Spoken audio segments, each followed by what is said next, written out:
we can heal each other through love. We can also heal ourselves. That's the empowerment that yoga offers, qigong offers. These types of practices offer your ability to heal yourself.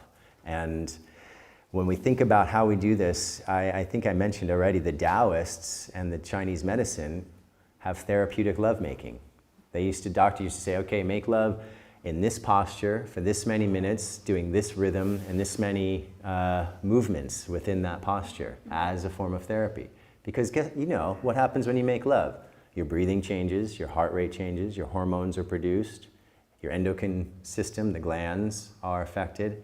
So it is therapy, it is medicine. And remember yesterday we said, even when you don't feel like it, that's probably the best time to make love. If you have a headache, you have a cold, you've been stressed at work, you feel tired, that means your energy's not moving. So the best way, or one of the best ways known to human beings that have these amazing bodies, is to combine with someone else or stimulate your own sexual energy, move it through your system, and remove the blockages, and you feel better.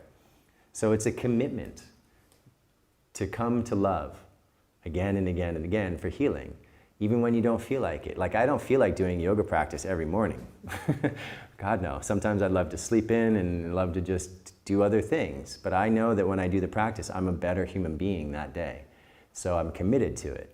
And of course, I don't do it every single day, 365 days a year, but 90% of the days I'm on that mat because I know it benefits me. And when something benefits us, it benefits everybody in our lives. When we're happier and healthier and more harmonious and more loving, it's going to affect everybody in our lives.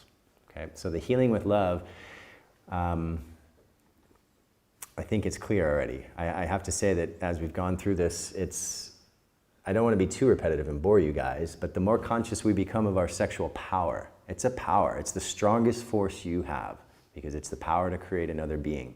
And it's the power for your job, for your life, for your work, for your art, all these things. The more we are able to use it as a force for healing, loving, creativity, and right action. And one of the beautiful things is that God created for us, or the universe, or source, or universal consciousness, is the fact that we have the microcosm of the whole body in different parts of our body.